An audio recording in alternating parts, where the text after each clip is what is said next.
Bueno, mucho gusto a todos y todas. Como bien dijo Miriam, mi nombre es Mariana, yo formo parte del Servicio Paz y Justicia, que es el organismo de derechos humanos que preside Pérez Esquivel, y desde nuestro trabajo trabajamos con organizaciones sociales que venimos acompañando reclamos contra, en la gran mayoría de los casos son contra la actividad minera, pero hemos acompañado también el caso del barrio Ituzaingó, donde una de las coordinadoras viajó para Córdoba. Bueno, en este sentido es que nosotros, a pedido, digamos, de Pucará, que es Pueblos Unidos de Catamarqueños, Unidos en Autodeterminación, perdón si no me acuerdo el nombre bien, decidieron organizar esta cumbre porque ellos veían la necesidad de conversar entre todos, digamos, una problemática que es transversal, que es justamente la afectación que la actividad minera hacia el agua, ¿sí? Pero se dieron cuenta que no es solo en la actividad minera.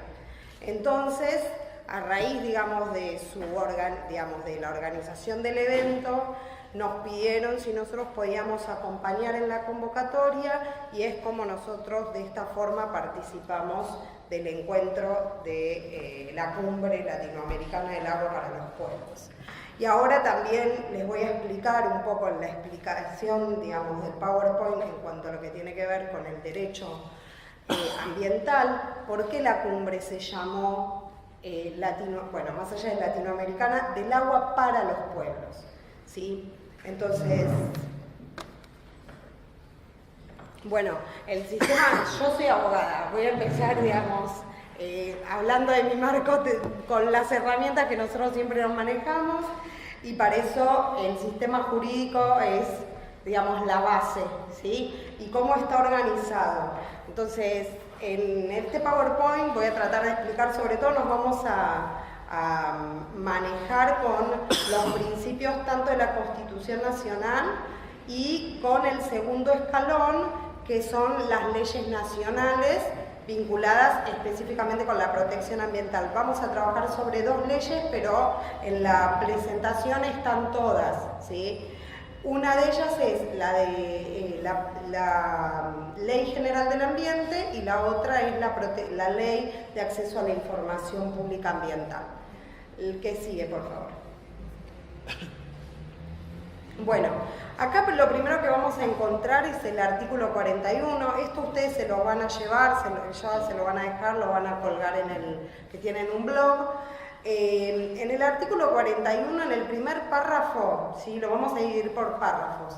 En el primer párrafo nos habla la Constitución Nacional de un derecho deber. ¿Qué quiere decir esto? Que todos nosotros tenemos el derecho a un ambiente sano, pero también que estamos obligados a cuidarlo. Entonces, esto es muy importante cuando los pueblos, las personas o las organizaciones deciden ejercer la defensa del medio ambiente. Ante una autoridad, sea provincial, nacional o municipal, puede alegar esto, digamos, la obligación de deber que impone el artículo 41 de la Constitución. Después, hay una parte que en este propio primer párrafo que nos habla de que el cuidado del ambiente no es solamente para nosotros hoy, sino que impone una obligación a futuro. Es más, impone la obligación a los niños no nacidos, digamos, habla de las generaciones futuras. Por lo tanto, situaciones de contaminación que producen abortos espontáneos por la contaminación que afecta a las mujeres, eso implica la violación del artículo 41 de la Constitución. Bien, en el segundo párrafo vemos que existe, digamos, nos determina específicamente la obligación que tienen las autoridades, ¿sí? Las autoridades en cuanto a la protección de este derecho. Eso quiere decir la obligación de crear políticas públicas, ¿sí? Y hay una particularmente que es sobre la educación ambiental, que hoy por hoy eso es de las más reticentes, ¿sí? Porque justamente la educación ambiental implica lo que cuando yo era chica educación ciudadana o educación cívica. Y eso es lo que hoy los políticos no quieren. Que los chicos, los pibes puedan pensar por sí solos y tener una visión crítica. Cosa que justamente cuestionaría todo lo que contó acá Carlos Vicente. O empezarían a generarse ciudadanos que tengan otra cabeza. ¿Sí? Bien. El otro párrafo, el tercer párrafo, nos plantea justamente que corresponde a la nación dictar leyes de pisos mínimos y a las provincias ir pisos para arriba. ¿Qué quiere decir esto? Por ejemplo, el mejor ejemplo, y que lo vamos a usar porque, digamos, lo que vamos a hablar del medio ambiente está vinculado con el agua, es la ley de glaciares. Hay un ejemplo que ha llegado a la Corte Suprema. Ustedes dicen, si la propia Constitución es clara y dice que el Estado Nacional, o sea, el Poder Legislativo, va a hacer leyes que dice que van a ser el piso mínimo y, por ejemplo, plantea que el ambiente periglaciar hay que cuidarlo porque es lo que va a generar las condiciones para que se produzca, digamos, el agua en los lugares todavía aún más áridos, ¿sí? La provincia de San Juan posteriormente ha dictado una norma que crea la protección de la ley de glaciares en San Juan, sin tener en cuenta la protección del ambiente periglaciar. ¿Qué hizo? Digamos que hubo un reclamo respecto de esta situación y la Corte Suprema tuvo que llegar a la Corte Suprema para decir esto que dice claramente en la Constitución Nacional. O sea, y para eso se generó un gasto del sistema judicial, un gasto económico, así como él explicó todo lo que implica, digamos, con las industrias que producen o que elaboran la comida en el ámbito judicial, se produce un gasto totalmente innecesario porque es obvio, porque lo dice la propia Constitución. Pero bueno, lo obvio y lo claro claramente no va con la lógica del poder económico y el poder político. Y por último, tenemos un caso de prohibición expresa en la Constitución Nacional. En nuestra Constitución no hay norma que prohíba absolutamente nada, sino es todo lo contrario, todo lo que no está prohibido está permitido. Bueno, la Constitución Nacional prohíbe el ingreso de uso radioactivo y residuos potencialmente peligrosos. ¿Sí? Esto es una prohibición tácita, digamos, concreta. Es el único caso donde la Constitución plantea este tipo de prohibiciones. La siguiente, por favor. Bueno, ahora, todo hasta acá estábamos bárbaros, porque son los derechos que nosotros tenemos y las obligaciones que el Estado, o sea, tiene, ¿sí? Ahora, ¿qué pasa? Ustedes saben que nosotros tenemos un sistema federal, ¿sí? Y en ese sistema federal es donde se producen las encerronas, digamos, donde todos nos hacemos cargo de todos y nadie se hace cargo de nada. Y es de esta forma donde las provincias utilizan el discurso de que ellos son los dueños de los recursos naturales con el fin de explotar la minería, el petróleo, la agricultura, el control que hacen, digamos, las secretarías o los ministerios de agroindustria o de agricultura en las provincias.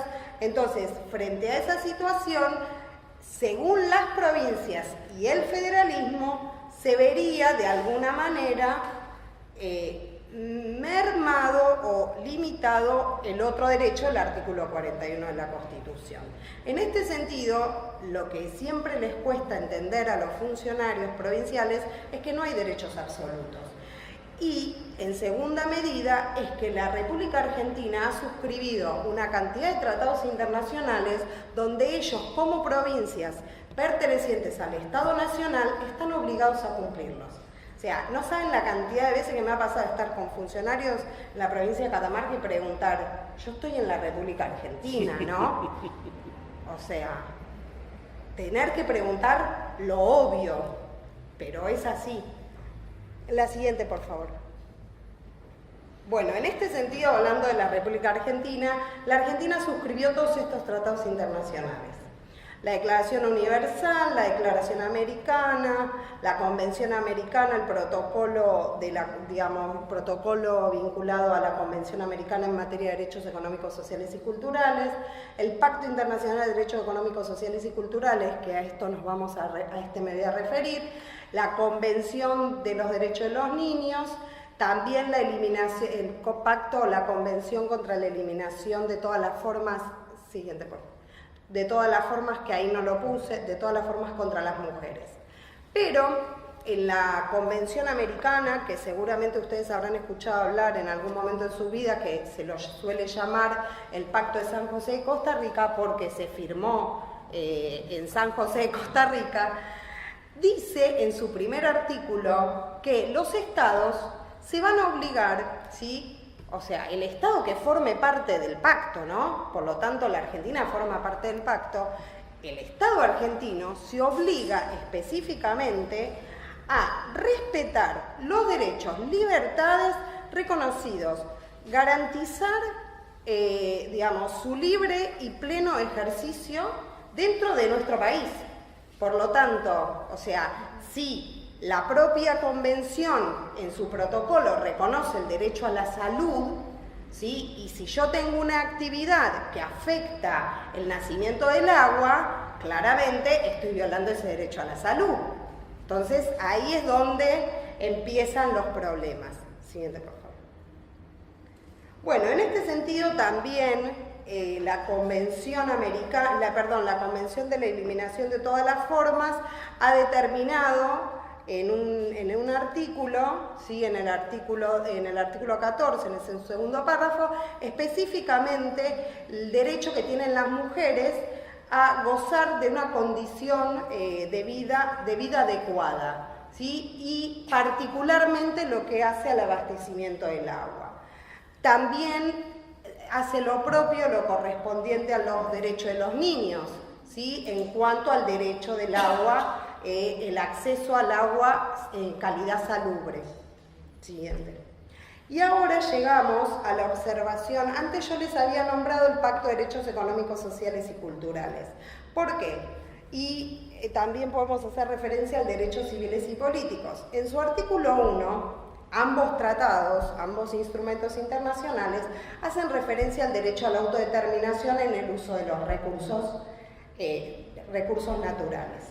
Pero además de esto, el pacto, el PIDESC, ¿sí? El Derechos Económicos, Sociales y Culturales, en el artículo 11 y 12 nos plantea del derecho al nivel de vida adecuado y el derecho al más alto nivel posible de salud, ¿sí? Entonces, cuando define qué es el derecho humano al agua, porque empezaron a preguntarse cómo puede ser, empezaron a haber casos, como contaba Carlos, que recibían reclamos en Naciones Unidas de que había, gente que se le violaba el debido adecuado a la vida adecuada o el acceso a la salud, pero no era de manera directa, o ellos lo entendían que no era de manera directa.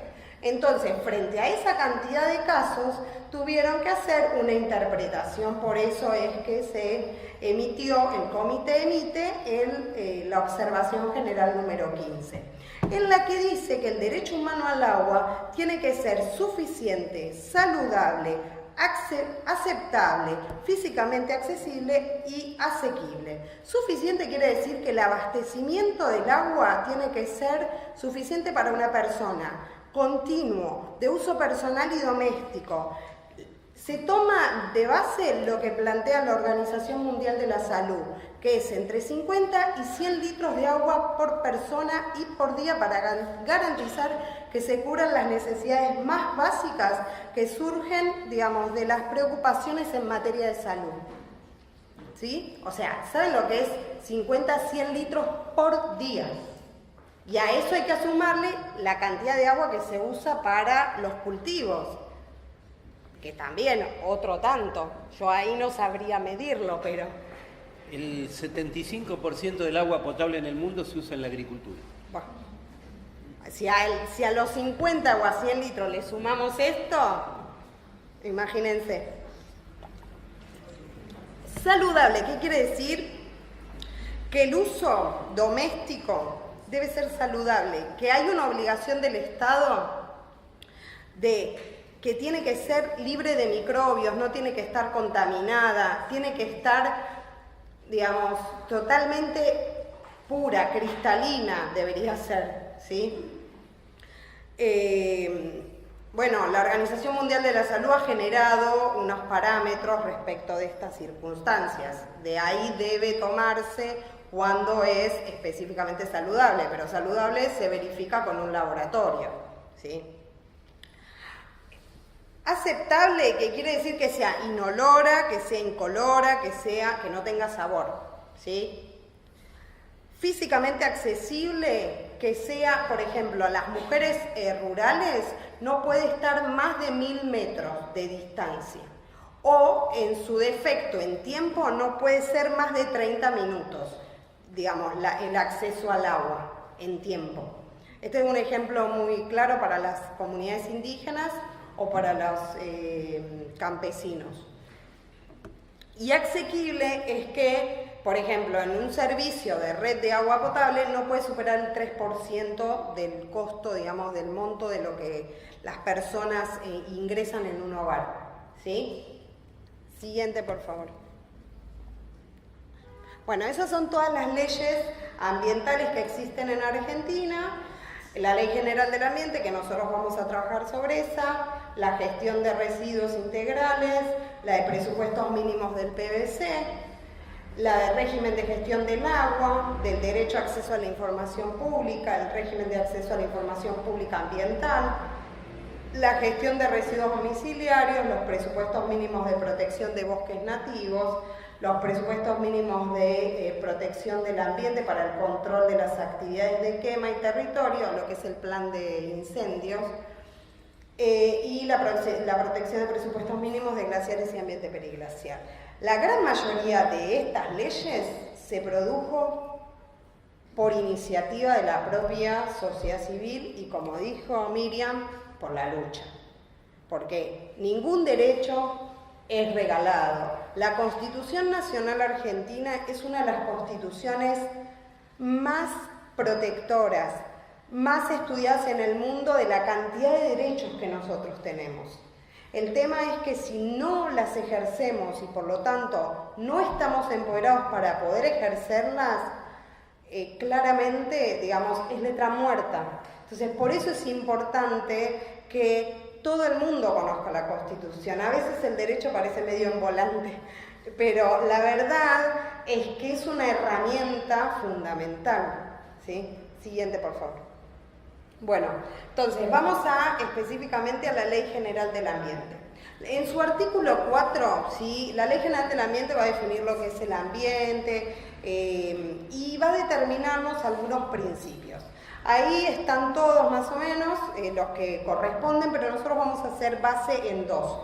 El principio de precaución y el de prevención, ¿sí? El de prevención quiere decir... ¿Cómo? No decíamos que lo mismo que se da en la agricultura, el principio de precaución. Claro, exactamente. El principio de prevención... Bueno, ahora vamos a avanzar el... Claro, exactamente. En realidad, la diferencia entre uno y otro están vinculadas en la obligación por parte de quien contamina de mostrar que no contamina, y el de prevención está correspondiente a que, haciendo hincapié en las causas de la contaminación o del problema ambiental. Entonces, las causas o las fuentes del problema ambiental para las autoridades, porque estos principios son guías rectores para las autoridades para llevar adelante políticas públicas, ¿no? Y en base a eso, nosotros como ciudadanos o como replicadores o como empoderadores a otras poblaciones, podemos usar como herramienta de exigencia, ¿sí? para que se armen, para que se crean estas políticas públicas. Entonces, la prevención es una obligación de las autoridades y tienen que atacar la causa de la contaminación. Por ejemplo, si hay una actividad minera y sabes que va a afectar un río, porque sin el agua de ese río no se puede, digamos, llevar adelante esa actividad, porque necesitan crear todo un mecanismo que es muy largo de explicar, que no viene al caso, pero es una condición sine qua non, ¿sí? Entonces, frente a esa situación, y vas a tener que desistir de tener ese, digamos, ese yacimiento minero en tu montaña, ¿sí? O lo mismo está pasando con la explotación del litio, digamos. La explotación del litio es, nadie sabe porque se cree que, bueno, son los salares, no pasa nada, no vive nadie, están arriba de 3.000, de 4.000, 5.000 metros, pero debajo de los salares hay agua que es agua dulce, digamos. Hay toda una composición y toda una explicación técnica que la verdad que no se las podría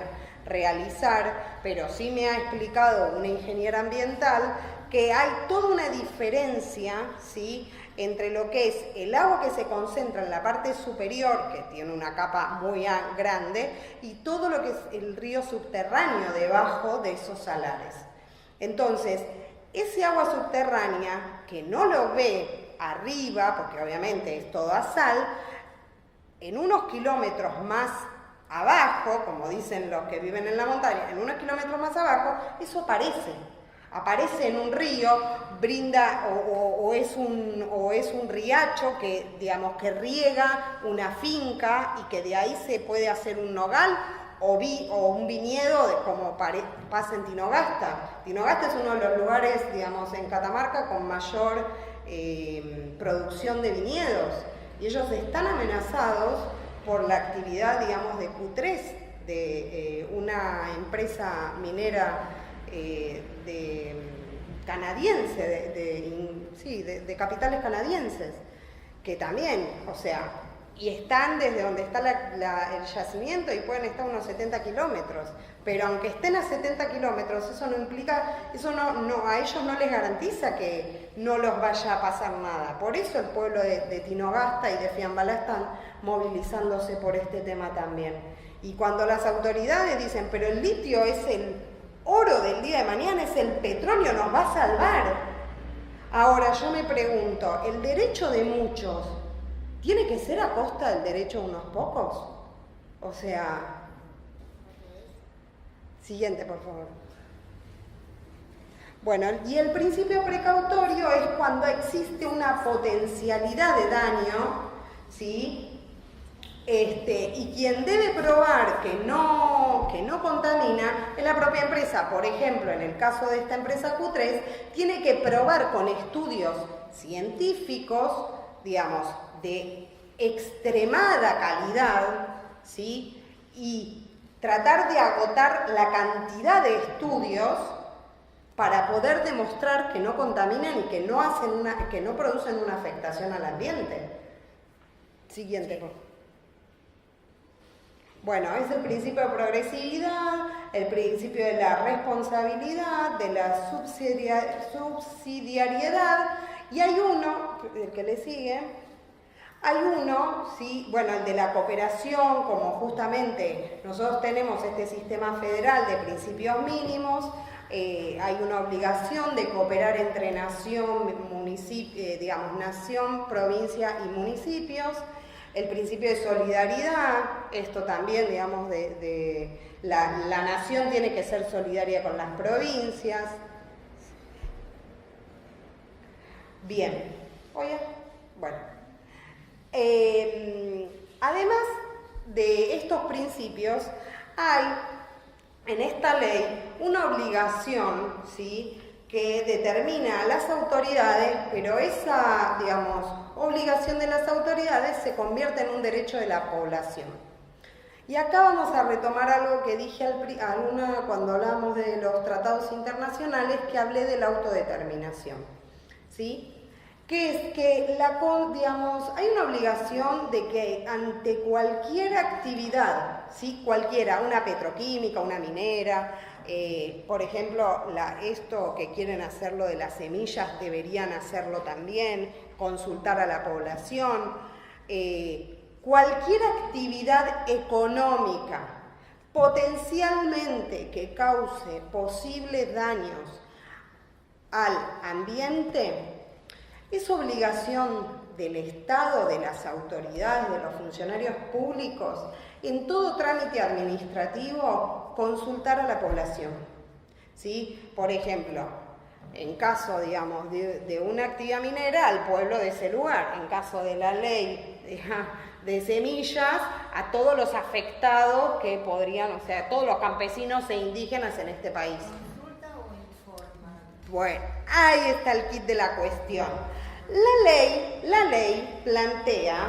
ley plantea audiencias públicas o consulta. No hace una diferenciación respecto de lo que es la consulta, de lo que es la audiencia pública. Y ahí las autoridades se creen que la toma de la decisión pasa por ellos.